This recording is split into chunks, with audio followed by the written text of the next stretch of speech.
RCF. Aujourd'hui, nous partons à la rencontre de Christian Lancio, correspondant de RCF depuis l'espace missionnaire de l'Abri, à l'occasion de la semaine du Radiodon. Il revient avec nous sur 15 ans d'existence de l'équipe RCF Brie, sur son engagement et aussi sa passion pour la radio locale. Bonjour Christian. Bonjour Christopher. Merci d'être avec nous, Christian. Peux-tu nous raconter, on va se tutoyer bien évidemment, je fais partie de l'équipe, peux-tu nous raconter comment est née l'équipe RCF dans l'Abri il y a 15 ans déjà et ce qui a motivé ton engagement dans ce projet? Louis-Michel Borde, qui était donc le correspondant de l'Abri depuis l'ouverture de Radio Lépine, je crois que c'était en mai, les premières émissions avaient lieu en mai 1991.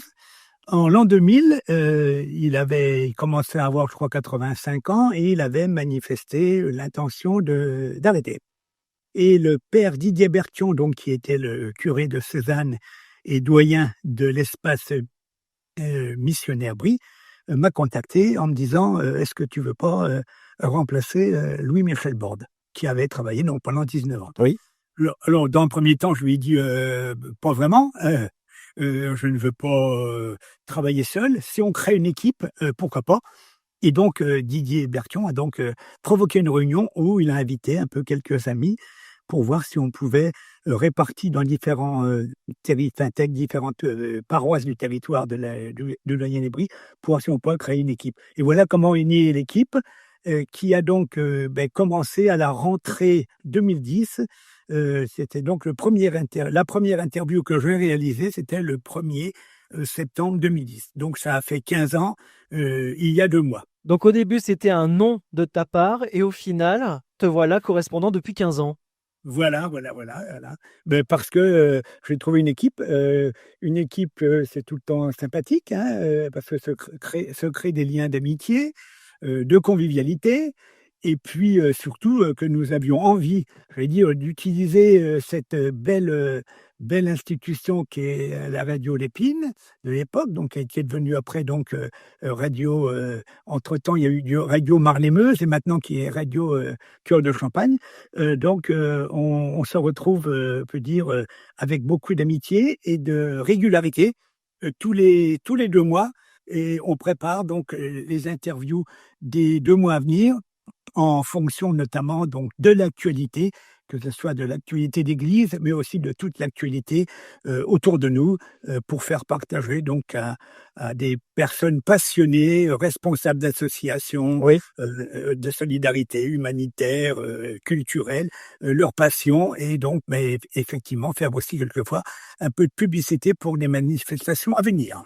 Christian, quels sont selon toi les moments les plus marquants de ces 15 années au service des auditeurs depuis l'espace missionnaire de l'Abri?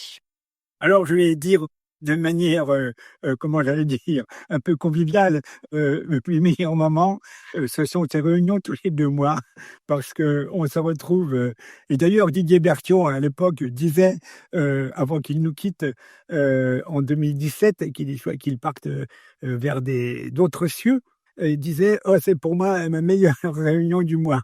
Enfin, ça avait lieu tous les 2 mois. Parce qu'on se retrouve avec beaucoup de bonne humeur. On essaie de décerner quand même le mieux possible l'actualité locale dans les différentes paroisses. On essaie de mettre en avant des projets qui nous paraissent intéressants. Et puis surtout, je le répète, faire un petit peu souvent de publicité pour des manifestations à venir, et qui nous paraissent être de nature à intéresser les personnes. Alors les grands moments, en dehors de ces réunions, de tous les 2 mois, ou qui se termine bien entendu au presbytère de Cézanne par un petit, une petite collation, pour ne pas dire des petits dîners gastronomiques, parce qu'on a la chance d'avoir dans notre équipe deux membres qui sont donc, des maîtres queux en matière de cuisine. Donc, les grands moments, je dirais que ça a été quand même, on peut dire, toutes les manifestations exceptionnelles culturelles qu'il y a pu y avoir. C'est bien entendu régulièrement les fêtes religieuses quand même, que ce soit Pâques, le Triduum pascal, où on a une réflexion avec un prêtre, que ce soit Noël, la Nativité, la fête aussi de la Toussaint, la fête des Saints, le lendemain, commémoration des morts. Oui. Mais au-delà, je dirais qu'il y a aussi toute la particularité des maires, c'est plutôt intéressant, des maires ruraux qui ont dans leur activité municipale des fois des patrimoines qu'ils font tout pour restaurer, et c'est toujours intéressant de les mettre en valeur, quoi.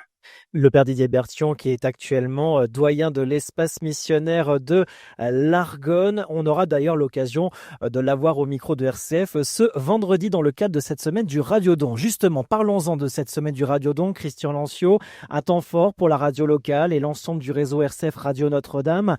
Qu'est-ce que cet événement représente pour toi et ton équipe dans la Brie?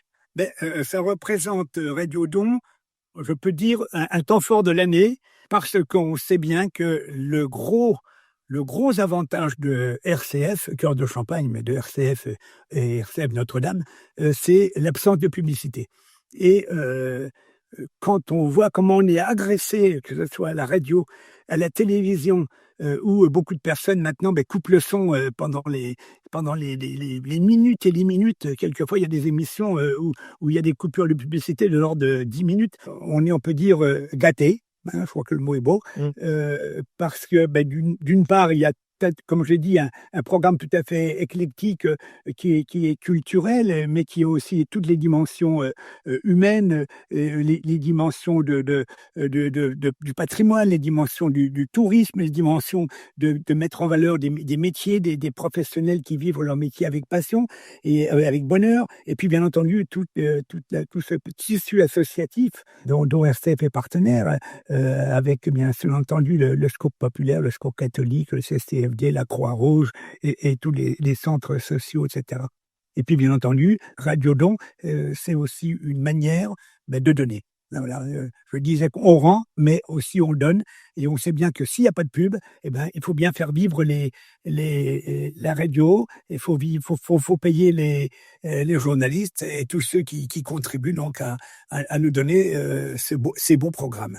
Merci Christian Lancio pour ce partage, une belle occasion de rappeler que la semaine du Radiodon est aussi celle du soutien à nos radios locales, porteuses d'informations, de liens et de rencontres. N'hésitez pas à vous mobiliser et pourquoi pas, on peut profiter pendant quelques secondes avant de nous quitter, Christian, à appeler aussi, non pas sur le plan financier, mais peut-être sur le plan bénévolat et à rejoindre, pourquoi pas, l'équipe de correspondants dans la Brie.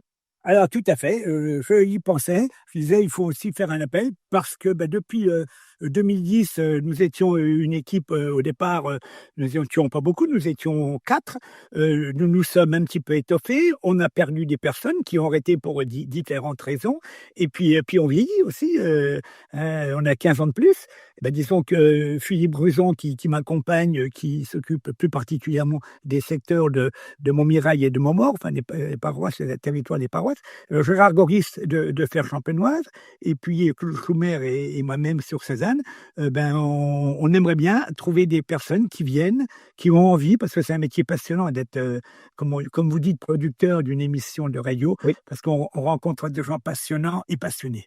Voilà, donc n'hésitez pas, que ce soit dans le secteur de la Brie champenoise, du côté d'Épernay, de l'Argonne, du Perthois, de la Cité-Bragarde ou même de Châlons-Champagne. N'hésitez pas à nous contacter pour rejoindre éventuellement l'aventure RCF en nous appelant sur notre standard 03 26 21 26 2 fois. Merci Christian. Au revoir Christopher, et puis bonne semaine du don.